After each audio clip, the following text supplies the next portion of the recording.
ओ ए मेरे प्यारे प्रभु, जन्म से बिछड़े प्रभु, तुझ पे मैं कुर्बान। तू ही मेरी जिंदगी, तू ही मेरी बंदगी, तू ही मेरी जान। ऐ मेरे प्यारे प्रभु, जन्म से बिछड़े प्रभु, तुझ पे मैं कुर्बान। यज्ञशाला में जो आई, उन हवाओं को प्रणाम। वेद मंत्रों की ध्वनि से मेरा शत शत हो प्रणाम। जितनी याद आए तेरी, उतनी मैं कुर्बान। ऐ मेरे प्यारे प्रभु, जन्म से बिछड़े प्रभु, तुझ पे मैं कुर्बान। मैंने तुझसे मांगी खुशियाँ, तूने आत्मानंद दिया। मैं खड़ी थी राग में, तूने मुझे निर्मल किया। द्वेष मैं किस से करूं, तेरे चरणों में ध्यान। ऐ मेरे प्यारे प्रभु, जन्म से बिछड़े प्रभु, तुझ पे मैं कुर्बान। ध्यान की ज्योति सदा मन में मेरी जलती रहे। कोई इच्छा ना रहे, भावनाएं चलती रहे। और तो सब कुछ बिसराऊं, बिसरे ना तेरा ध्यान। ऐ मेरे प्यारे प्रभु, जन्म से बिछड़े प्रभु, तुझ पे मैं कुर्बान। शर्त अर्पण करके अपना सिमरन सदा करती रहूं। ज्ञान सेवा से मैं सबकी झोलियां भरती रहूं। वेद मार्ग पर चलती रहूं, ताकि हो कल्याण। ऐ मेरे प्यारे प्रभु, जन्म से बिछड़े प्रभु, तुझ पे मैं कुर्बान। तू ही मेरी जिंदगी, तू ही मेरी बंदगी, तू ही मेरी जान, तू ही मेरी जान। धन्यवाद जी समय देने के लिए। जी माता जी, बहुत अच्छा, आपका धन्यवाद। तो अभी हमारा समय हो गया है श्रुति जी को सुनने का, तो हम आमंत्रित करते हैं श्रुति जी, आप अपना मंतव्य रजू करें। धन्यवाद आपका। सभी आर्यजनों को सादर नमस्ते। आज मुनि जी एब्सेंट लग रहे हैं। हाँ मुनि जी बस अब जुड़ेंगे थोड़ी देर समय में। अच्छा, आते ही होंगे बहुत ही वो। सुंदर। हाँ जी जी जी। तो आपका बहुत ही कुशल संचालन है हमेशा की तरह है दीपालिका बहन। तो एक शांत स्वभाव भी है आपका, तो आप इसी प्रकार संचालन करती रहें। उत्तम संचालन आपका। बहुत बहुत साधुवाद आपको करती हूँ। बहुत ही सुंदर भजन के माध्यम से इस कार्यक्रम को शुरू किया आदरणीय माता जी ने, कि उन्होंने बोला एक प्रार्थना के रूप में मैं भजन रख रही हूँ। तो सच में प्रार्थना बहुत ही सुंदर थी, उस ईश्वर के प्रति प्रार्थना कि तुझ पे सब कुर्बान, तू ही हमारे लिए सब कुछ है ईश्वर, तेरे भरोसे हमारा जीवन है। दीपालिका जी, मैं थोड़ा सा कुछ ऐसे पढ़ रही थी, कुछ अलग अलग विषय छोटे छोटे जिनको हम पढ़ते हैं, उनको समझने का हम प्रयास करें और उनको अपने जीवन में उतारें, तभी हमें लाभ होगा। हम लोग सब संध्या के मंत्र बोलते हैं। संध्या के मंत्र का आरंभ हम लोग करते हैं ओम शन्नो देवी रविष्टाय। सभी जानते हैं इस मंत्र को, सभी बोलते हैं और दैनिक में आप बोलते भी हैं। तो इस मंत्र से आरंभ होता है संध्या का। ये आचमन का मंत्र है, लेकिन क्या आचमन करना ही उद्देश्य है? थोड़ा सा इस पर हम विचार करते हैं। प्रत्येक मंत्र जो होता है एक विशेष शब्द उस मंत्र में होता है। कोई भी मंत्र आप उठा लीजिए, कोई ना कोई विशेष शब्द आपको ऐसा मिल जाएगा। आप पूरा मंत्र देखिए, उसी पर आधारित होता है। तो इस मंत्र में भी एक शब्द आया और वो है पीतय रविष्टय आप भवन्तु पीता। एक शब्द बड़ा सुंदर है पीति, और पीति का अर्थ है संतोष, अर्थात किसी प्राप्त वस्तु के प्राप्त होने पर धन्यवाद पूर्वक जो हमारा तुष्टि का जो हम अनुभव करें उसको पीति कहते हैं। यदि आप मुझे कोई वस्तु दें और उसे प्राप्त करके मैं खुश हो जाऊं और आपका धन्यवाद करूं, तो ये पीति है। ईश्वर जीवों पर असंख्य असंख्य उपकार करता है, पदार्थों की वर्षा करता है, परंतु जीव जो है, मुख्यतः मैं मनुष्य की बात करूंगी, फिर भी संतुष्ट नहीं होता। इसलिए ईश्वर की यह देन बेकार हो जाती है। हम लोग इतना कुछ ले लेते हैं, ईश्वर हमारे को बहुत उपकार ईश्वर के हमारे ऊपर हैं, बहुत कुछ ईश्वर ने हमारे को दिया, सब कुछ उस ईश्वर ने दिया, परंतु ईश्वर को हम धन्यवाद नहीं करते हैं। उसके बदले क्या है, मनुष्य ईश्वर से शिकायत करने लगता है कि हे भगवान, तूने यह नहीं दिया, तूने वह नहीं दिया, अरे अगर थोड़ा सा और दे देता तो मैं बहुत ही अच्छा महसूस करता। मैं लखपति हूं, मुझे करोड़पति बना दे भगवान। अब छोटा सा मेरा मकान है, एक बड़ी कोठी दे दे भगवान। और ये असंतोष की जो भावना है, यही मनुष्य के दुख का आधार है। कभी भी क्या है, हमारी इच्छा पूरी नहीं होती ना, तो हम ईश्वर के प्रति हमारा क्रोध बढ़ना आरंभ हो जाता है। हे भगवान, ये तूने क्या किया? हे भगवान, ये तूने ऐसा क्यों किया? हमने तेरा क्या बिगाड़ा था, तूने ऐसा क्यों कर दिया? कभी कह देते हैं कि हे भगवान, तूने बहुत बुरा किया, परंतु हम उसके उपकारों को तो याद करते ही नहीं है, जो असंख्य उपकार हैं।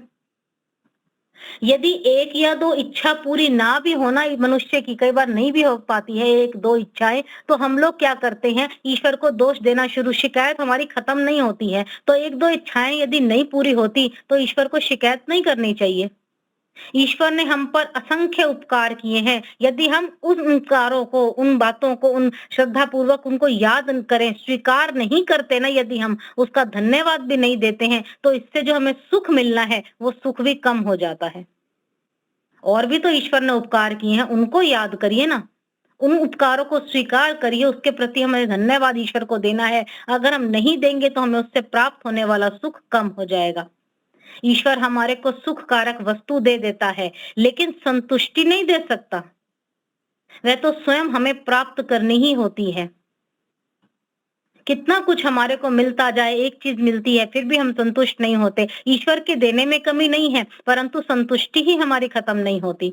शन्नो देवी का जो मंत्र है, इसी बात पर इसमें बल दिया गया है कि ईश्वर के हम पर बहुत सारे उपकार हैं, परंतु हमें प्रीति का भाव हम नहीं रखते हैं। वो हमारे को प्रीति का भाव नहीं है तो हमारे को सुख प्राप्त नहीं हो सकता, यानी हमारे अंदर संतुष्टि नहीं है। कहते हैं भोजन स्वादिष्ट तभी लगता है जब उसको खाने वाले को रुचि हो उस चीज में, भाई टेस्ट हो, हमारे को खाना ही खाना है, तभी हमारे को भोजन अच्छा लगेगा। यदि आपको बुखार आ गया, आपका शरीर बीमार है, तो कितना भी मीठा हलवा बना लो वो भी आपको कड़वा लगेगा। ऐसा नहीं है कि उसमें बनाने वाले ने कोई जहर मिला दिया है, बल्कि इसलिए कि हमारे को उसमें रुचि नहीं है, क्योंकि बुखार है। ईश्वर ने जो पदार्थ हमारे को दिए हैं तो उसने तो अपना काम कर दिया है, परंतु क्या है, ईश्वर ने अपना काम किया। ईश्वर ने क्या प्रकाश बना दिया, सूर्य बनाकर प्रकाश दे दिया। अब हम ही अपनी आंखें बंद कर ले तो हमारे को बाहर को देखने का जो सुख है वो प्राप्त नहीं होगा। अब मनुष्य क्या है, बड़ा स्वार्थी होता है। मनुष्य क्या है, उसी से प्रेम करता है जिससे उसको प्राप्त होता जाता है। और जो व्यक्ति देता ही जाता है, लेता नहीं है, मनुष्य उससे प्रेम करता है। और जो व्यक्ति देता नहीं है, केवल छीनता है, तो मनुष्य उससे नफरत करने लग जाता है। ये स्वार्थ की भावना है। और जो ना देता है ना लेता है, उसकी मनुष्य परवाह ही नहीं करता। और ईश्वर ने हमारे को इतना कुछ दिया है, इतना पदार्थ हमारे को दिए हैं, केवल और केवल देता है ईश्वर, लेता कुछ नहीं है। तो अगर हमें इस चीज का ज्ञान हो जाए कि ईश्वर केवल देता है, लेता नहीं है, तब हमें उस ईश्वर से प्रेम हो जाए। लेकिन हम लोग इस चीज को देखते नहीं, हम लोग ईश्वर को दोष देने लग जाते हैं। संतोष हमारे जीवन में नहीं, संतुष्टि नहीं, हमारे जीवन में स्वार्थ की भावना है। अब जरा सोचिए आप लोग, हम दिन रात दौड़ते फिरते रहते हैं केवल इसलिए कि हमारे शरीर को सुख मिल जाए, हमारे जीवन में सारा सामान हमारे को मिल जाए। लेकिन क्या आपने सोचा है कि ये अद्भुत जो है, जो चीजें हैं, अद्भुत शरीर जो हमारे को ईश्वर ने दिया है, उसकी शरीर से हम ईश्वर की भक्ति नहीं करते हैं।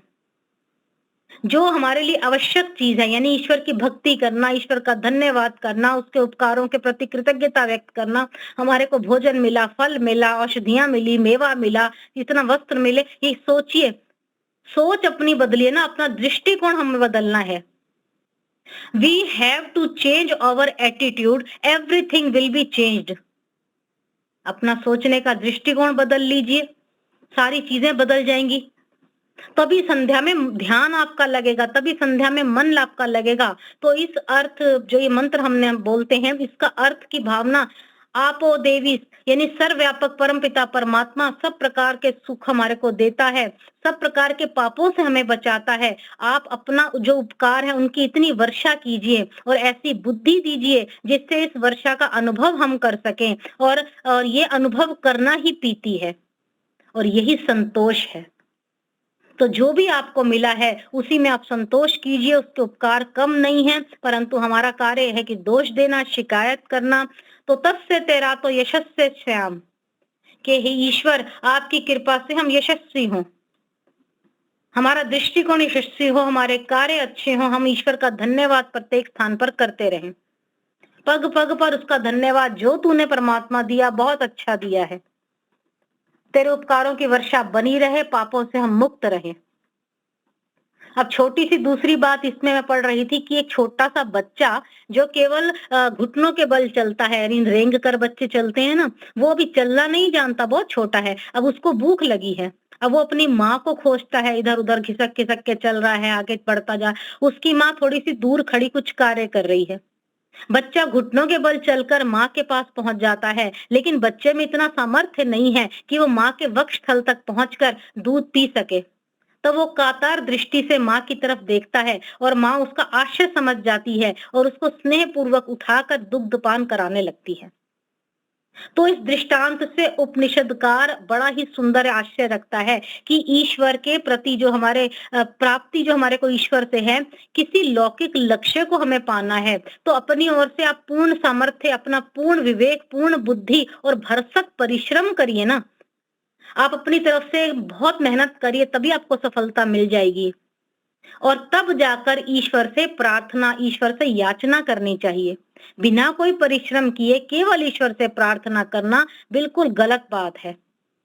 जैसे हम छोटे थे, हमारे को बताया जाता था कि बच्चे ने पास होना है तो मेहनत करनी नहीं, हे ईश्वर ऐसा कर दे, मेरे नंबर अच्छे ले आ, मुझे ये सारा मतलब जो है पेपर मेरा अच्छा हो जाए। तो बिना परिश्रम करे ईश्वर से मांगना बहुत गलत बात है। शास्त्रों में भी कहते हैं ना, शुभ लक्ष्य को प्राप्त करना है आपको, तो आपको ऐसे सपने अगर आप देख रहे हैं तो उसके लिए मेहनत तो करिए, तपस्या तो करिए। और कहते हैं तप से ईश्वर प्रसन्न होते हैं। आप परिश्रम के मार्ग पर चलिए, निष्ठा पूर्वक परिश्रम करिए, और मार्ग में जो पड़ने वाले जो कष्ट हैं उनको सहते हुए से आगे बढ़ते हुए, ये भी शास्त्रों में बताया कि आप कष्टों को सहते हुए आगे बढ़ते रहिए, यही सच्चा तप है। और कहते हैं ईश्वर परिश्रमी की प्रार्थना को सुनता है। अकर्मण्य व्यक्ति की प्रार्थना को ईश्वर नहीं सुनता। तो आप अप्रमादी आलस्य ना बने, आप प्रार्थना से पहले परिश्रम करिए। उपनिषदकार का एक उर्दू का जो है भाष्यकार, उसने बड़ा ही सुंदर लिखा है कि मिलने ना मिलने का तो वह मुख्तियार आप है, तेरा तो फर्ज है कि लौन लगी रहे, लगन हमारी लगी रहे। अर्थात हमारी साधना के द्रवीभूत होकर ईश्वर के हमें दर्शन दे देगा ईश्वर हमारे को, ये उसका अधिकार है। आपका कर्तव्य ये है कि आप परिश्रम पूर्वक शुभ कर्म करते रहिए और प्रार्थना को जारी रखिए। तो हमारा क्या कार्य है, हम प्रार्थना पहले करने लग जाते हैं, हम उसके दर्शन के अधिकारी नहीं होते, शुभ कर्म हम करना छोड़ देते हैं, परिश्रम करना हम छोड़ देते हैं, और फिर कहते हैं ईश्वर हमें दर्शन कब देगा। ये छोटी छोटी बातें हम बचपन से जानते हैं, परंतु आज पता लगता है कि प्रार्थना अवश्य करिए, परंतु पुरुषार्थ करिए। उसके बाद जो आपकी आवश्यकता हो उसकी पूर्ति के लिए प्रार्थना करो। ईश्वर और समाज के बुद्धिमान लोग जब देखेंगे कि आप दिखावा नहीं कर रहे हैं बल्कि ईमानदारी से बुद्धिपूर्वक परिश्रम कर रहे हैं, तो आपकी यथा योग्य सहायता भी लोग करेंगे ना। बिना मेहनत के, बिना किसी पुरुषार्थ के आप केवल प्रार्थना कर लीजिए, समाज के लोग भी हेल्प नहीं करते। और ये ध्यान रखिए, ईश्वर वाली सहायता ईश्वर ही करेगा, समाज के लोग नहीं करेंगे आपकी। ईश्वर, समाज के लोगों का कार्य क्या है, वो कार्य समाज के लोग करेंगे, उसको ईश्वर भी नहीं करेगा। दोनों का अपना अलग अलग क्षेत्र है। समाज के व्यक्ति समाज का कार्य करेंगे और ईश्वर अपना कार्य स्वयं करेंगे। तो प्रार्थना क्या करें, प्रार्थना ये करनी चाहिए कि हे ईश्वर मुझे अच्छी बुद्धि दो, मेधा बुद्धि दो, मैं अपने बल से, अपने सामर्थ्य से कार्य कर सकूं, परिश्रम से कार्य कर सकूं, मेरे अंदर शक्ति दो, मेरी आंखों में प्रेम हो, मैं सबको प्रेम भाव से देखूं, कठोर दृष्टि से ना मैं देखूं, मैं किसी व्यक्ति की सहायता अपने इन हाथों से कर सकूं, मेरा परिश्रम ऐसा हो कि मैं दूसरों की सहायता के, परोपकार के कार्य को करता हुआ दूसरों की रक्षा कर सकूं, समर्थ मेरे अंदर इतना भर दो। इस प्रकार की प्रार्थना करिए ना। तो हम लोग प्रार्थना करें, बहुत सुंदर प्रार्थना करें, सबसे मीठी वाणी बोलें, कठोर दृष्टि हमारी ना हो, कठोर वाणी हमारी ना हो, अभिमान हमारे जीवन में ना आए, और शुभ कर्म करते हुए अपने जीवन को सुंदर बनाने का हम प्रयास करें। छोटी छोटी बातें, छोटे छोटे मंत्र, उन मंत्रों के अंदर का भाव समझिए, उस भाव को आत्मसात कीजिए, तब उस मंत्र को हम याद करके बोलने के अधिकारी बन सकते हैं। तो प्रार्थना के विषय में भी बहुत लंबा नहीं, इस चीज को हमने पढ़ा, थोड़ा सा ही मैंने बताने का प्रयास किया कि पुरुषार्थ पहले फिर प्रार्थना, और ईश्वर से प्रार्थना की ईश्वर बुराइयों से बचा, अच्छे कामों की प्रेरणा दे। ये सहायता, प्रार्थना हम करते हैं तो ईश्वर हमारी सहायता भी करते हैं। अपने भाव अच्छे रखिए ना। आज हमारे भाव भी स्वार्थपूर्ण हो चुके हैं। ईश्वर पहले मेरा कार्य हो जाए, दूसरे के बाद में हो। तो ये भावना हमारे को त्यागनी है, और अच्छे कार्यों के लिए, जो हमारे को मानव का चोला मिला है उसके लिए, अच्छे कार्यों के लिए प्रयत्न करना है। और सर्वप्रथम ईश्वर को भूलना नहीं है, ईश्वर को याद करना है, उसका धन्यवाद करना है। तो ये छोटे छोटे विचार हम पढ़ें, समझें, बच्चों को बताएं, अपने परिवार में उनको समझाने का हम प्रयास करें। आइए 2 पंक्तियां कहकर वाणी को विराम देंगे, फिर आदरणीय लीला माता जी के विचारों को भी सुनेंगे। मानव चोले को पाकर भूला क्यों भगवान को, आखिर दुनिया से जाना एक दिन नादान को, आखिर दुनिया से जाना एक दिन नादान को। मानव चोले को पाकर भूला क्यों भगवान को, आखिर दुनिया से जाना एक दिन नादान को, आखिर दुनिया से जाना एक दिन नादान को। दौलत से भरे खजाने तुझको बख्शे दाता ने उसको न जानता। जिसकी ये काया माया, जिसकी ये सुंदर छाया, उसको न मानता, उसको न मानता। हीरा सा जन्म गवाया लानत इंसान को, आखिर दुनिया से जाना एक दिन नादान को। आखिर दुनिया से जाना एक दिन नादान को। मानव चोले को पाकर भूला क्यों भगवान को, आखिर दुनिया से जाना एक दिन नादान को। पंछी जलचर जो पाए ईश्वर ने सभी बनाए तेरे हित के लिए। तीर कमान लेकर छुप छुप निशान लेकर मारे गिरा दिए, मारे गिरा दिए। पीछा छोड़ा है तब तो तूने उस शैतान को, आखिर दुनिया से जाना एक दिन नादान को। आखिर दुनिया से जाना एक दिन नादान को। मानव चोले को पाकर भूला क्यों भगवान को, आखिर दुनिया से जाना एक दिन नादान को। आखिर दुनिया से जाना एक दिन नादान को। बहुत बहुत धन्यवाद दीपालिका जी, और आप सभी का बहुत धन्यवाद। मोनी जी, साधुवाद ये आ आपका भी। गए हैं जी। धन्यवाद। हाँ जी। ये आपका बहुत वक्तव्य हर बार की बात ये अच्छा ही होगा। बहुत अच्छा, बहुत अच्छा बेटा, बहुत आगे बढ़ोगी।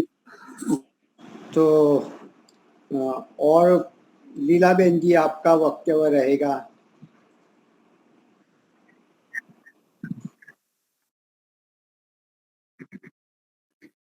गायत्री मंत्र से हम ईश्वर की स्तुति प्रार्थना उपासना करेंगे। ओम भूर्भुवस्वः तत्सवितुर्वरेण्यं भर्गो देवस्य धीमहि धियो यो न प्रचोदयात्। सबका रक्षक, जगत के सब जीवों का आधार, जो प्राणों से भी प्रिय और स्वयंभू है, जिसके संसर्ग से संसार के सारे प्राणी सभी क्लेशों और दुखों से मुक्त हो जाते हैं, जो नानाविध जगत में सर्वत्र व्यापक होकर सबका पालन और पोषण करता है, सकल जगत का उत्पादक, सब ऐश्वर्यों का दाता, जिसकी प्राप्ति में सभी की सब आशाएं एवं विलासाओं की पूर्ति है, उस पवित्र परमात्मा के पवित्र तेज को हम अपने हृदय में धारण करते हैं। वो परमात्मा हमारी बुद्धियों को निकृष्ट मार्ग से निवृत्त करके उत्कृष्ट मार्ग की ओर प्रेरित करे। आदरणीय मुनि जी, संचालिका बहन दीपालिका जी, धर्म प्रेमी सज्जनों, वंदनीय मातृशक्ति। अभी अभी श्रुति जी से बहुत अच्छी चर्चा सुन रहे थे। हम गायत्री मंत्र पर विचार कर रहे थे, तो थोड़ा सा गत सप्ताह में नहीं अटेंड कर पाई, तो थोड़ी सी समरी कर लेते हैं। ओम भूर्भुवस्व, पहले हम ओम शब्द बोलते हैं। हमारे विद्वान कहते हैं, हमारे शास्त्रज्ञ कहते हैं कि ओम की ध्वनि समस्त ब्रह्मांड में विद्यमान है। तो मैं महात्मा आनंद स्वामी जी का एक पुस्तक पढ़ रही थी, तो इसमें उन्होंने बताया कि ओम की ध्वनि, नासा के वैज्ञानिकों ने भी बताया है कि सूर्य के आसपास जो आवाज आ रही है वो ओम की ध्वनि का आवाज है। और हम अपने आप को जब गायत्री का जाप करने बैठे, तो उसी समय अपने आप को, जब ग्रह नक्षत्रों में हम विद्यमान है, अंतरिक्ष में हम बैठे हुए उपस्थित हैं, ऐसा अनुभव करके ओम ध्वनि के साथ संलग्न हो जाए। अपने आसपास ओम ध्वनि है, हमारे हृदय से, हमारे अंतःकरण से भी ओम ध्वनि उठ रही है, बस ऐसा अनुभव करें तो ओम में शीघ्र ही अपना मन लग जाता है। तो ओम का हम कहते सर्व रक्षक, परमपिता परमात्मा सर्व रक्षक है। परमात्मा की कृपा हमें चारों ओर से बरस रही है। अभी संयोरो भी सन्नो देवीरभिष्टय आपो भवन्तु, पीतये संयोर अभिस्रवंतु न। अभिस्रवंतु, ईश्वर की कृपा हमारे ऊपर बरस रही है, इसका अनुभव हमें करना है। वो हमारी अनुभूति में आना चाहिए। जब हम प्रार्थना करने बैठे, हम उपासना ध्यान करने बैठे, संध्या करने बैठे, उसी समय ये मंत्र बोलते समय, अभिस्रवंतु शब्द बोलते समय हमारे मन में ये भाव आना चाहिए कि ईश्वर की कृपा का बरसात मेरी चारों ओर बरसा। कृपा की अनुभूति हम करें। ईश्वर चारों ओर से हमारी रक्षा कर रहा है। हम अमृतोस्पस्रण मसी स्वाहा बोलते हैं, यज्ञ करते समय अमृत पिधान मसी स्वाहा बोलते हैं, उसी समय भी यही भाव है। ऊपर से नीचे से चारों ओर से ईश्वर से हम सुरक्षित हैं। परमात्मा की कृपा जब संध्या के मंत्रों के माध्यम से भी महर्षि दयानंद सरस्वती ने अच्छा सा उपक्रम बताया कि पहले हम अपने शरीर में ईश्वर की कृपा का दर्शन करें, ओम वाक वाक, ओम सोत्रम सोत्रम आदि मंत्र बोलते हुए, बाद में ईश्वर की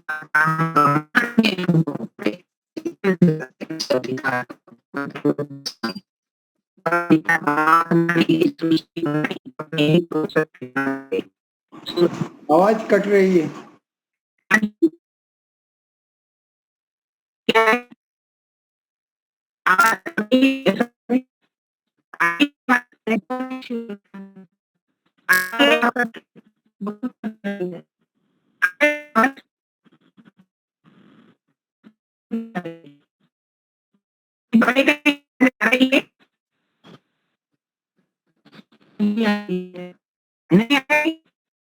नहीं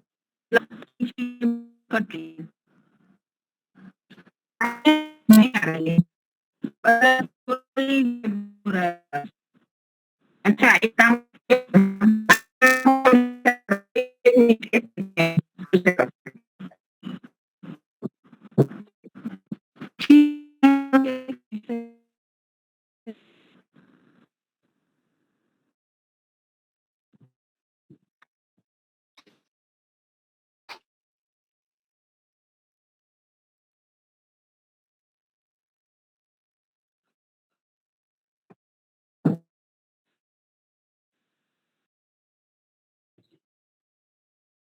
एक मिनट,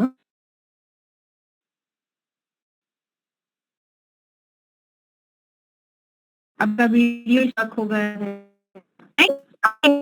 रही हूँ अटेंड कर।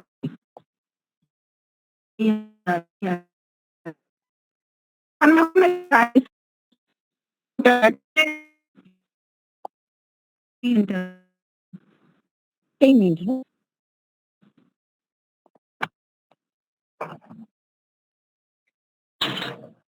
आ रही बोलिए तो।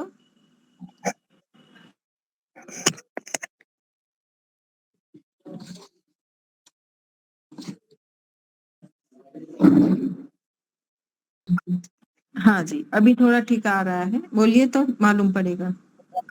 हाँ जी, यहाँ थोड़ा इंटरनेट का प्रॉब्लम रहता है। अभी बहुत अच्छा है, अभी ठीक है। हाँ अभी ठीक है।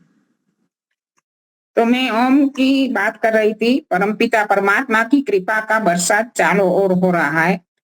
संध्या के मंत्रों में महर्षि दयानंद ने बताया है कि पहले हम ईश्वर की कृपा का बरसात अपने शरीर पर करते हैं। ओम वाक वाक, वाणी में, श्रोत्र में, जीवा पर, रसना पर आदि सब अवयवों में जब हम अनुभूति करते हैं कि ईश्वर की कृपा से हमें ये सब चीजें प्राप्त हुई है, बाद में हम ईश्वर की कृपा की अनुभूति ब्रह्मांड में करते हैं। जैसे ऋतम च सत्यम च, सूर्य चंद्र सब लोक लोकांतर बनाए, और इसके बाद हम ईश्वर की कृपा का बरसात समाज में करते हैं। चारों ओर 6 दिशाओं में, चारों ओर नहीं 6 दिशाओं में हम ईश्वर की कृपा का बरसात करते हैं। तो अनुभूति उसकी करनी है। कृपा तो बरस रही है, हमारे अनुभव में आनी चाहिए। तो ये गायत्री मंत्र का प्रथम शब्द है ओम भूर्भुवः स्वः। भू शब्द बोलते हुए हम परमपिता परमात्मा को प्राणाधार, प्राण रक्षक, प्राणों को देने वाला, प्राणों को चलाने वाला, तो परमपिता परमात्मा हमारे प्राण, जो कहते हैं ना कि 8 चक्र 9 द्वार वाली ये नगरी अयोध्या है, उसके अंदर हम जीवात्मा को रखा है, लेकिन ये प्राण को डालने वाला और प्राण को चलाने वाला, प्राण को निकालने वाला एकमात्र ईश्वर है। ये 9 द्वार खुले हैं, हर समय खुले, लेकिन इसमें से वो पंखी उड़ नहीं सकता, बाहर नहीं जा सकता, क्योंकि ईश्वर ही उसको निकालने वाला है। तो इसी प्रकार परमात्मा भू है। हमने पिछले सप्ताहों में उसकी व्याख्या कर चुके, तो लंबी व्याख्या में नहीं करती। और भू वो दुख विनाशक है। जैसे हम ईश्वर से जुड़ते हैं तो किसी भी अवस्था में हम क्यों ना हो, क्रोध की, लोभ की, मोह की, ईर्ष्या की, द्वेष की, सारे हमारे शत्रु एकदम शिथिल हो जाते हैं और हम ईश्वर से सुख का, आनंद का अनुभव करते हैं। तो परमपिता परमात्मा भूर्भुवस्व है। परमपिता से जो हमारा दुख दूर होता है, वो तो ईश्वर हर क्षण हमारा दुख दूर करता ही है। हर एक संसार का पदार्थ, हमारे शरीर की रचना, सब हमारे दुखों को दूर करने के लिए ही परमात्मा सतत निरंतर कार्यरत है। ओम भूर्भुवस्व तत्सवितुर, वो सविता है। वो हम सारे ब्रह्मांड को बनाने वाला, चलाने वाला और उसका प्रलय करने वाला एकमात्र ईश्वर है, वो सविता है। परमात्मा की सविता शक्ति से ही सारा ब्रह्मांड का निर्माण होता है, सृष्टि का निर्माण होता है और उसकी सविता शक्ति से उसका प्रलय होता है। तो कोई भी हम देवी देवता के बारे में हम बताते हैं कि देवताओं और ईश्वर में यही फर्क है कि राम है, कृष्ण है, कोई भी शंकर है, महापुरुष है हमारे, वो देवता स्वरूप है। और वो इस सृष्टि रचना, सृष्टि का चलाना, सृष्टि का संहार करना, ये कार्य वो लोग नहीं कर पाते, क्योंकि उसके रामायण में ना तो हमें मिलता है, ना महाभारत में, श्री कृष्ण जी के जीवन में कि उन्होंने सृष्टि बनाई, ऐसा कोई हमें ज्ञान प्राप्त नहीं होता, क्योंकि ईश्वर की ही रचना है सृष्टि और ईश्वर ही इस सृष्टि को बनाने वाला है। इसलिए वो सविता है और सविता है इसलिए ही वो कहा जाता है कि परमपिता परमात्मा ही माँ के गर्भ में जीवात्मा को लाने वाला है और परमपिता परमात्मा ही इस गर्भ को बढ़ाने वाला है और जन्म देने वाला भी ईश्वर ही है। आज भी जो IVF पद्धति से आज आदि कृत्रिम गर्भाधान की प्रक्रियाएं की जाती है, लेकिन ईश्वर की जो कृपा है, ईश्वर की जो सहायता है, वो ही मिलती है, तभी वो सक्सेस होता है। तो इसी प्रकार परमपिता परमात्मा सविता है, प्रेरक है, हर समय हमें प्रेरणा देता है। हमारे अंतरात्मा में वो प्रेरक बनकर हमारा हर समय ध्यान दौड़ता है कि ये कार्य करने जैसा है, ये कार्य करने जैसा नहीं है। परमात्मा की प्रेरक शक्ति से हमें सतत प्रेरणा मिलती रहती है। तो परमात्मा कैसा है? सविता है। तो हमें भी किसी के लिए प्रेरक बनना चाहिए। हर धीमहि का अर्थ यही है कि हम इसको धारण करें। परमात्मा को हम धीमहि शब्द बता रहा है कि ओम है, सर्वरक्षक है, वो प्राणाधार है, दुखों को दूर करने वाला है, सुखों को देने वाला है। तो ये सारे गुण ईश्वर के हमें धारण करना है। हम धारण तभी कर पाएंगे जब हम संसार की प्रयोगशाला में उसका प्रैक्टिकल करेंगे। कई लोग कहते हैं कि हमने गायत्री का जाप करते करते बहुत समय बीत गया, लेकिन हमें कोई फायदा नहीं हुआ। लेकिन जब तक हम प्रैक्टिकल रूप में, व्यवहार रूप में ईश्वर के गुणों को धारण नहीं करेंगे, किसी का दुख दूर नहीं करेंगे, किसी को सुख, छोटा सा सुख भी नहीं दे पाएंगे, किसी के प्राणों की रक्षा भी नहीं करेंगे, तो ये ईश्वर के गुण हमने धारण नहीं किए। ईश्वर के गुण तब जाके हमने धारण किए होंगे जब हम ईश्वर के गुणों के रूप में कार्य करेंगे। तो हम भी किसी के लिए प्रेरक बने, किसी को प्रेरणा दे। अच्छी अच्छी प्रेरणाओं देकर जीवन की राह बदली जा सकती है। एक महात्मा जी ने देखा कि एक नवयुवक आत्महत्या करने जा रहा है। हमारे स्वामी जी भी कहते हैं ना, स्वामी विवेकानंद जी, कि मेरे कांटेक्ट में जो भी वे युवक आए जो सुसाइड करना चाहते थे, मैंने उनके विचार को ही बदल दिया, उनका मार्गदर्शन इस प्रकार किया, उनको ऐसी ऐसी प्रेरणाएं दी कि उनके विचार ही बदल गए। तो ये महात्मा जी ने देखा कि युवक सुसाइड कर रहा है उन्होंने उसे इसी प्रकार समझाया, ऐसी प्रेरणाएं दी।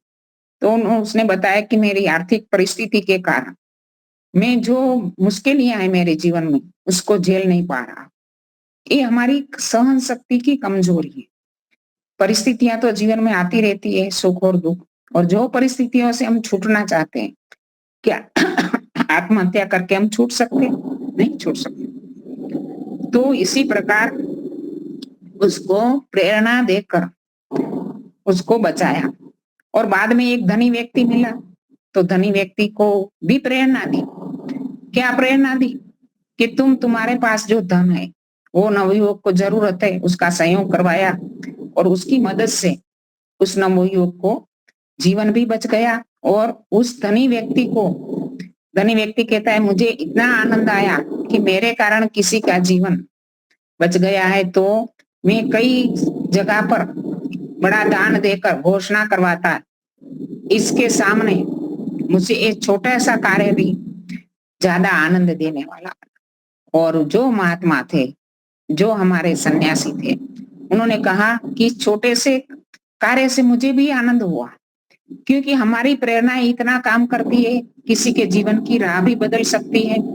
तो हमें प्रेरणा देने में सहायक बनना चाहिए। प्रेरणा ईश्वर सविता है, प्रेरक है, तो हमें भी प्रेरक बनकर दूसरे लोगों के लिए जीवन को ऊंचा उठाना चाहिए। ओम भूर्भुवस्सुः तत्सवितुर्वरेण्यम, वर्ण करने योग्य।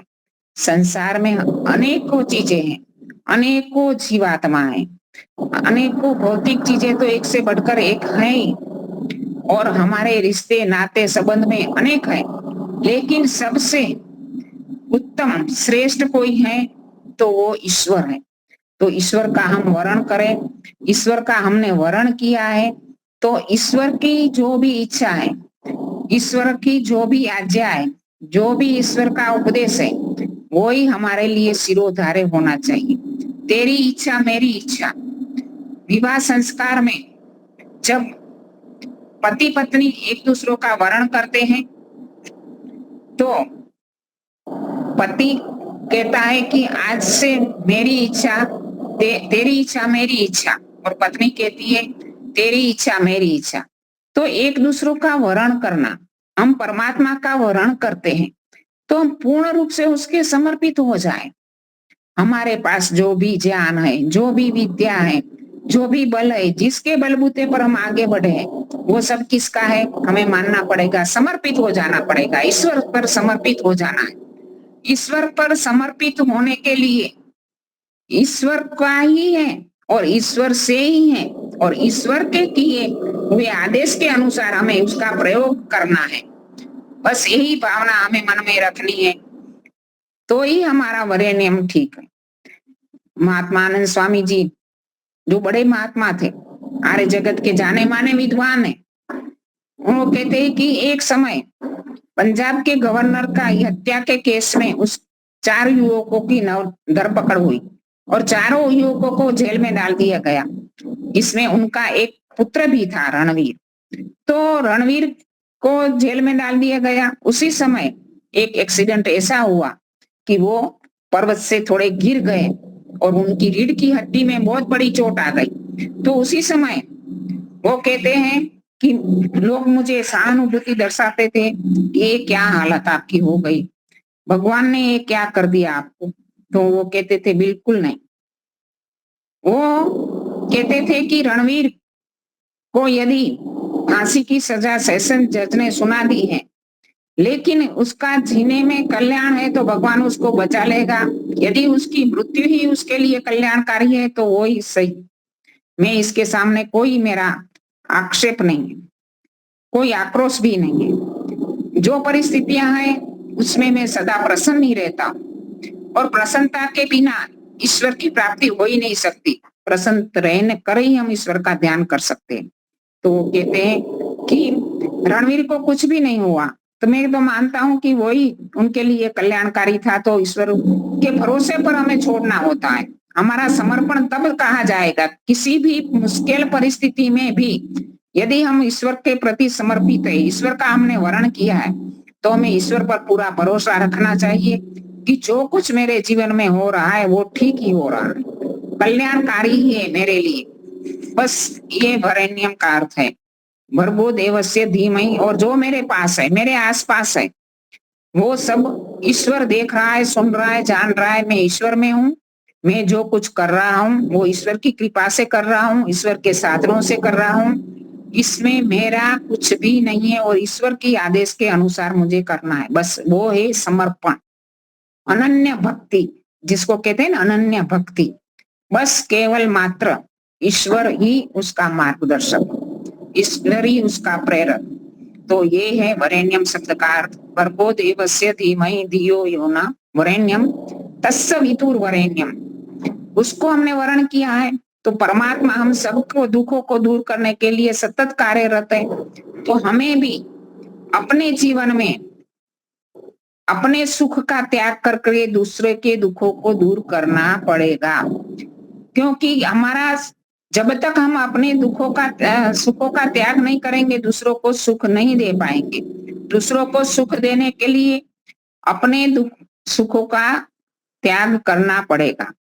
तो परमपिता परमात्मा तत्सवितुर वरेण्यम भर्गो, भर्ग शब्द के अंदर जब हम उच्चारण करते समय भर्ग शब्द बोलते हैं, उसी समय हमें ये अनुभूति करनी चाहिए कि ईश्वर हमारे क्लेशों को जला रहा है। ईश्वर के ज्ञान से, ईश्वर की पवित्रता से हमारी अविद्या अज्ञान दूर हो रही है। भर्ग शब्द ही ऐसा शब्द है कि इस शब्द में हम जैसे कहते हैं ना कि अविद्या, क्लेश के संस्कार नष्ट करना ही हमारा मुख्य लक्ष्य है। तो यही हमारी अंतकरण की शुद्धि के लिए जरूरी है। भर्गो देवस्य, वो देवों का देव है। देव तो अनेक है, मैंने अभी उदाहरण भी दिए, रामचंद्र जी, श्री कृष्णचंद्र जी, ऐसे जड़ देवता भी, जल देवता जैसे सुखी सृष्टि को हरी भरी कर देता है। और वायु देवता हमारे लिए कितना कार्य है, अग्नि देवता हर कदम पर हमें उपयोगी है। उसके सारे देवताओं में शक्ति है, जो शक्ति है जल में शीतलता की, वायु में गति की, सारी उनकी दी हुई है। सूर्य में जो प्रकाश है, गर्मी है, सारी ईश्वर की देन है। तो ईश्वर देवों का भी देव है, इसलिए वो देवस्य है। इसलिए महर्षि दयानंद ने सत्यार्थ प्रकाश में बताया कि 33 कोटि, जो 33 करोड़ देवताओं की बात बताई जाती है, वास्तव में 33 करोड़ देवता नहीं है। 33 करोड़ की गणना करके हमारे अज्ञानी लोगों ने कई देवताओं को खड़े कर दिए। लेकिन महर्षि दयानंद का कहना है 33 कोटि यानी 33 प्रकार के देवता है, नहीं कि 33 करोड़ देवता है। 33 प्रकार के देवताओं में उन्होंने जो बताया, 12 आदित्य, 11 प्राण है, 8 वसु है, एक प्रजापति, और इंद्र, प्रजापति यज्ञ को कहा गया, इंद्र बिजली को कहा गया। तो ये सारे देवता हैं, क्योंकि ये देवताओं के कारण ही हमारा जीवन चल रहा है। तो ये 33 प्रकार के देवता हैं। तो इन सारे देवताओं में सबसे बड़ा देवता, देवताओं में जो शक्ति देने वाला देव है वो ईश्वर है, और देवों का देव है। भर्गो देवस्य धीमहि, उस देव को मैं अपने हृदय में धारण करता हूँ। और परमात्मा ने हमें अमूल्य चीज दी है, बुद्धि। दूसरे सब योनियों के प्राणियों के कंपेयर में मनुष्य के पास विवेक बुद्धि है। ये विवेक बुद्धि ही सत्य सत्य की कसौटी करने वाली है, क्योंकि हमारा मन कैसा है, इंस्टेंट सुख चाहिए मन को। कोई भी चीज में इंस्टेंट सुख मिलता है तो वो मन का ऐसा चंचल स्वभाव है कि मन के संस्कार भी है कि जिस चीज से इंस्टेंट सुख मिलता है वो लेने के लिए लालायित हो जाता है। लेकिन हमारी बुद्धि यदि सत्वगुणी है तो वो दूरगामी परिणाम सोचती है, दूरगामी परिणाम सोचती है। इसलिए कारण, जैसे हम सुबह में थोड़ी सी नींद आलस आ गया तो नींद में सोते रहेंगे, हमें लगता है कि नींद से अच्छा सुख मिल रहा है, लेकिन हमारी बुद्धि बताएगी कि नहीं, अभी उठने का समय है और इसी समय हमें एक कार्य करने है, ईश्वर का जाप करना है, ईश्वर के नाम का स्मरण करना है, व्यायाम आदि करना है, अपनी दिनचर्या को आगे चलाना है। भोजन के लिए अनेक चीजें हैं हमारे सामने, लेकिन यदि हमारा मन इंस्टेंट सुख चाहता है तो पकोड़े खा लो, समोसे खा लो। लेकिन यदि हमारी बुद्धि हमें चेतावनी देती है कि इनसे रोगों का भय, भोगे रोग भयम, तो हमें सत्व गुणी सात्विक आहार, लेना चाहिए। ये हमारी बुद्धि हमें दीर्घ सूत्री आगे का बताती है, हमारे स्वास्थ्य के लिए, हमारे निरोगी जीवन के लिए। और इसी प्रकार हर एक क्षेत्र में, हर एक फील्ड में विद्यार्थी हो तो वो ये सोचता है कि थोड़ा खेल के ये शॉर्ट टर्म, ये इंस्टेंट सुख चाहिए, लेकिन दूरगामी परिणाम सोचेगा कि मेरा इसके रिजल्ट के लिए कि मैं इस प्रकार अपना समय गवाऊंगा तो मेरा परिणाम क्या होगा। तो हमारी बुद्धि सत्य असत्य का विवेक करने वाली है। तो परमात्मा मेरी बुद्धि में ये सत्य असत्य का विवेक बना रहे, मैं कहीं मन का अनुगामी न बन जाऊं, मन के पीछे न लगा जाऊं। जैसे कहते हैं ना कि शरीर रूपी रथ में आत्मा बैठा है, इंद्रियां घोड़े है, मन लगाम है और बुद्धि उसका सारथी। यदि बुद्धि ठीक है तो सारथी अपनी लगाम को ठीक प्रकार पकड़े रखेगा। यदि बुद्धि प्रभावशाली है, सत्व गुणी है, तो चंचल मन को पकड़ रखेगी, उसके आगे दब नहीं जाएगी। तो हमारी बुद्धि यदि ठीक बनेगी तो हमारा जीवन ही उन्नत बनेगा। तो परमात्मा से हम यही मांग रहे हैं कि परमपिता परमात्मा मेरी बुद्धि धर्म कार्यों में, सत्य कार्यों में लगे, सत्व गुणी बने। और ऐसे भी कहते हैं कि गायत्री का जाप करते समय, क्योंकि हमारा सबसे बड़ी संपत्ति ये सद्बुद्धि है। ये सद्बुद्धि जब उपासक को ये ध्यान में आ जाता कि सद्बुद्धि ही मेरी सबसे बड़ी संपत्ति है, समृद्धि है, तो वो उसकी याचना करता है, हृदय से याचना करता है। तो क्या होता है कि उसी समय कहते हैं कि समान गुण वालों में आकर्षण होता है। जो भी सत्वगुणी विचार है ब्रह्मांड में वो उसको मिलते रहते हैं, और उसकी जो भी ये संपत्ति है वो बढ़ती रहती है। और जैसे हम ईश्वर से बार बार जाप करते, कहते हैं जाप कब तक करना है। उपासक साधक का एक प्रश्न होता है कि जाप हम कब तक करें। तब तक करें जब तक हमारा अंतःकरण क्लेशों से मुक्त न हो जाए, हमारा अंतःकरण अविद्या से मुक्त न हो जाए। गायत्री का जाप एक शस्त्र है, हमारा एक साधन है हमारे क्लेशों से दूर होने का। क्योंकि हम खरे हृदय से, हृदय के भाव से ईश्वर से मांग रहे कि भगवान मुझे ऐसी बुद्धि दो कि मैं क्लेशों को दग्ध बीज कर पाऊं, दूर कर पाऊं। तो परमात्मा से हम यही मांग रहे, तब तक हमें जाप करना है। और जब हम जाप करते रहते, साधक जब तक खरे हृदय से ईश्वर से प्रार्थना करता रहता है तो उसकी बुद्धि सत्वगुणी बनती जाती है। सत्व गुण बढ़ेगा तो रजो और तम घटेगा, सीधी सी बात है। और सत्व गुण बढ़ेगा तो हमारे जो काम क्रोध लोभ ईर्ष्या द्वेष आदि जो भी क्लेश है वो सारे निर्मल होते जाएंगे। उसको हम धीरे धीरे निर्बल करते जाएंगे, और यही बड़ी संपत्ति हमारी होती है। और गायत्री का जाप करने के लिए जो ऐसे परमात्मा की उपासना के लिए महर्षि दयानंद ने भी सत्यार्थ प्रकाश में जो साधन बताए, उसमें एक साधन है मुमुक्षु, यानी तीव्र इच्छा। हमारी तीव्र इच्छा बननी चाहिए। किसी भी वस्तु को प्राप्त करने के लिए जब तीव्र इच्छा बनती है तो उस वस्तु के पीछे हम पूरा परिश्रम करते हैं। तो तन मन धन से पूरा मन लगाकर परिश्रम करते हैं। तीव्र इच्छा जिस भौतिक चीजों में भी हम देखते हैं कि किसी खिलाड़ी की जो नंबर लाने की, इतने रन करने की, ओलंपिक में हो या कोई भी फील्ड में हो, तो ये तीव्र इच्छा ही उसका कार्य करने के लिए संबल बनती है। तो हम परमपिता परमात्मा को उपासना करते समय हमारी तीव्र इच्छा बननी चाहिए कि हमें ये प्राप्त करना ही करना है, हमारे ये क्लेशों को हमें हटाना ही हटाना है। तब जाकर हम इस जो गायत्री का जाप है तब तुम्हारा जाप सफल होगा। और दूसरी बात कि ये तीव्र इच्छा के साथ साथ हमें कौन से साधन अपनाने चाहिए, तो यही बताया कि एकांत और पवित्र स्थान में बैठकर, ब्रह्म मुहूर्त में बैठकर हमें जाप करना चाहिए, तो उसका फल अवश्य ही मिलता है जाप करने वाले को। महर्षि दयानंद ने भी अनेकों स्थान पर, शुरुआत में हम देखते हैं कि महर्षि दयानंद के प्रचार कार्य की जब शुरुआत हुई थी तो उपदेश देते थे, तो उपदेश में वही बात बताते थे, गायत्री का जाप करो, ओम का स्मरण करो। जो ग्वालियर के राजा नरेश ने जो भागवत सप्ताह का निर्माण आयोजन किया था, तो उसी समय भी महर्षि का ही प्रतिभाव था कि इससे क्या फायदा, इससे तो गायत्री का पुरस्चरण करना चाहिए, उसका अनुष्ठान करना चाहिए, बहुत ज्यादा फायदा कर।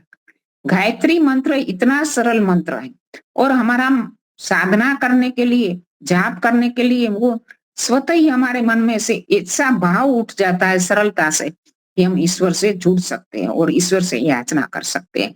तो गायत्री मंत्र का जाप करने के लिए हमें स्थिर आसन में बैठना चाहिए। ऐसे स्थान में पवित्र हो और एकांत हो, ऐसा स्थान पसंद करना चाहिए। और साथ साथ हमारे जैसे ऋषि मुनियों ने तो कहा था ना, उपहरे गिरिनाम संगमे च नदी नाम धिया विप्रो जायत। उपहरे गिरिनाम, जो पर्वतों के ऊपर नदियों के संगम में वो जाप करने के लिए जाते थे, क्योंकि वहां का वातावरण पवित्र होता था, शांत होता था। ऐसे गंगोत्री में भी कहा जाता है कि गंगोत्री ऐसी स्थान है, ऐसी जगह है कि वहां निरव शांति है, कोई आवाज नहीं। गंगा का प्रवाह भी इतना शांत है कि कोई खलेल नहीं है। बारिश बरसती है तो भी ऐसे धीरे धीरे बस बरसती है कि कोई उसका मेघ गर्जना भी इतनी नहीं। तो ये सारी चीजें वहां उपलब्ध है, ये हमारी साधना को सफल बनाने के लिए। इसलिए हमारे ऋषि मुनि, कई लोग ऐसे पहले हम सुनते थे कि गंगोत्री में जाप करने के लिए जाते हैं, वहां तपस्या करते हैं। तो ये स्थान उपयुक्त स्थान बनता है। और आज का हमारा शहरी जीवन में हम घोंघाट के वातावरण में रहते हैं, वो चीज हमें उपलब्ध नहीं है, तो कोई बात नहीं, कोई निराशा की बात नहीं है।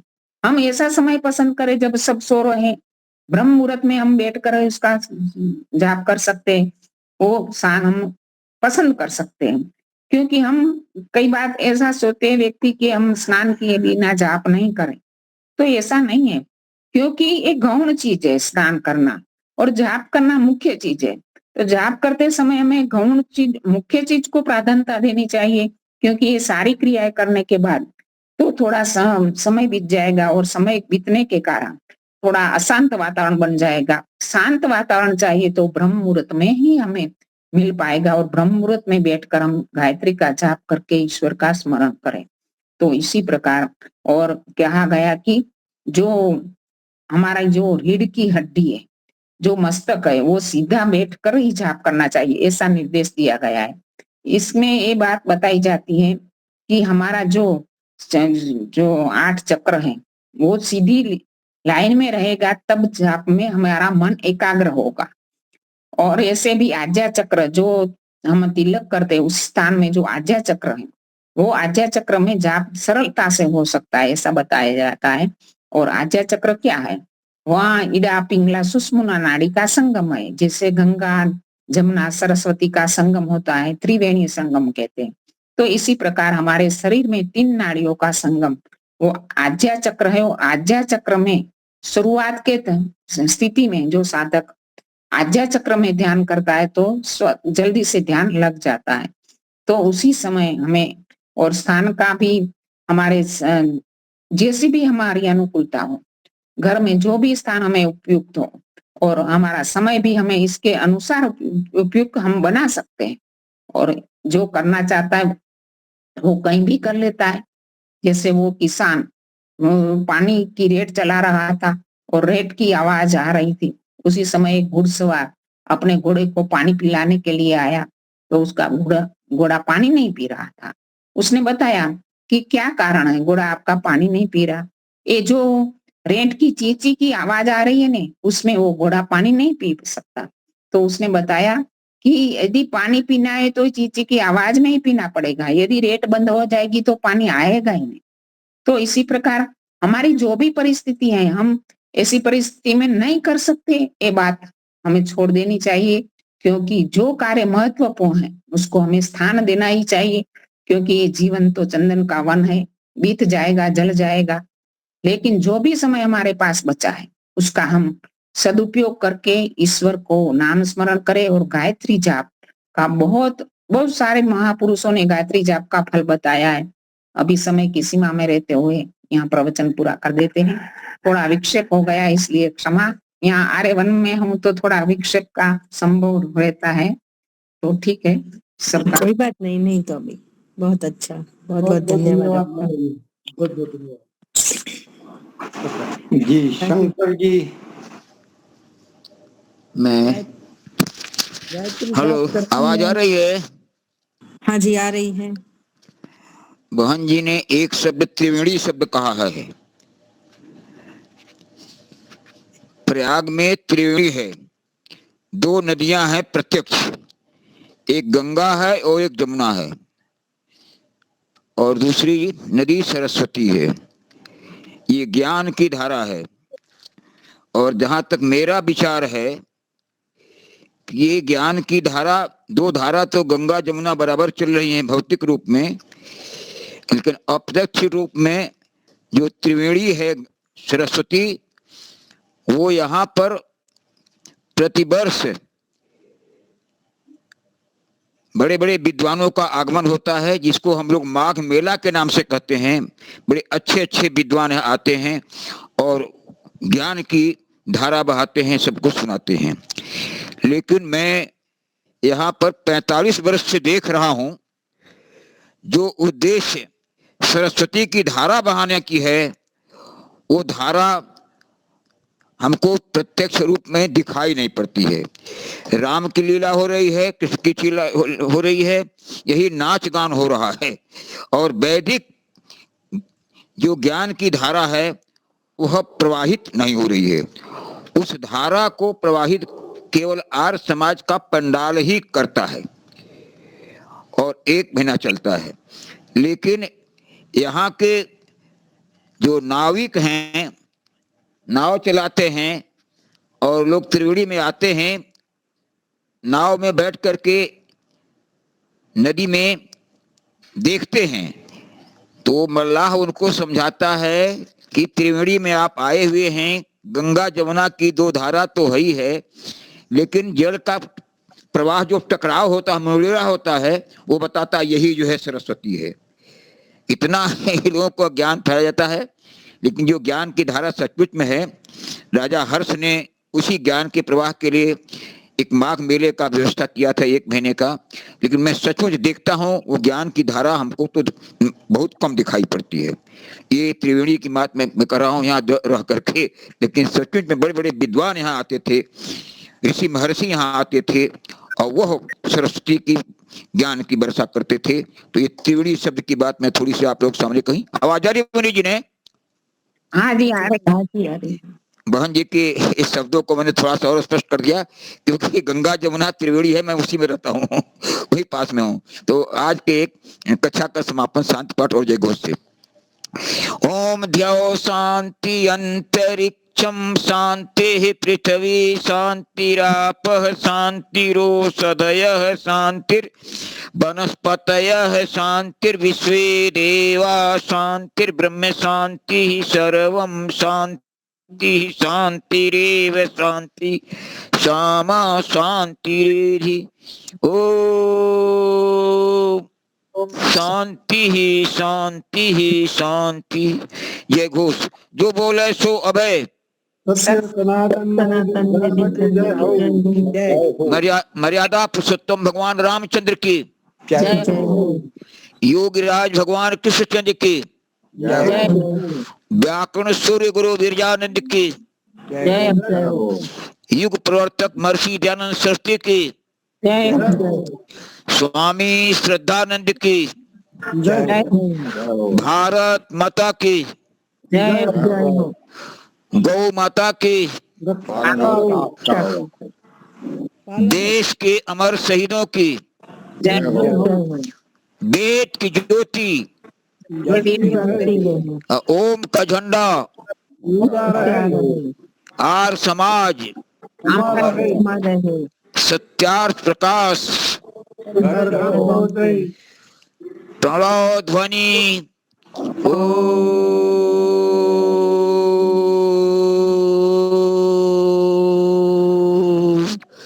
वैदिक अभिवादन। सबको सादर नमस्ते। सर्वेभ्यो नमः।